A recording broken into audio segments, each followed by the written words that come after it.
ওমরে ফারুক যে বিশ্বনবীর শ্বশুর এটা অনেকে জানেই না। ওমরে ফারুক রাদিয়াল্লাহু তাআলা আনহু বিশ্বনবীর শ্বশুর ছিলেন। এটা আজকে নতুন শুনছেন, কে কে হাত তোলেন। দেখছেন হুজুর, ইসলামের 4 খলিফার 2 খলিফা বিশ্বনবীর মেয়ের জামাই, আর বাকি 2 খলিফা বিশ্বনবীর শ্বশুর। সাইয়েদনা আলী রাদিয়াল্লাহু তাআলা আনহু, সাইয়েদনা উসমান যুন-নূরাইন বিশ্বনবীর মেয়ের জামাই।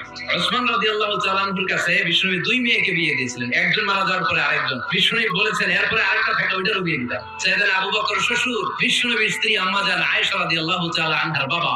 বিশ্বনবীর স্ত্রী আম্মা জান হাফসা রাদিয়াল্লাহু তাআলা আনহার বাবা ছিল সাইয়েদনা ওমর ফারুক। চিল্লায়ে পড়ে আল্লাহু আকবার। জান্নাতে যত নারীরা যাবে, নারীদের সর্দারিনী হবে সাইয়্যিদাতুনা ফাতিমা রাদিয়াল্লাহু তাআলা আনহা। এই ফরিদপুরের যত ইয়াং স্টারেরা তোমরা যারা জান্নাতে যাবে, তোমাদের লিডার হবে সাইয়েদনা হাসান আর হুসাইন রাদিয়াল্লাহু তাআলা আনহুমা।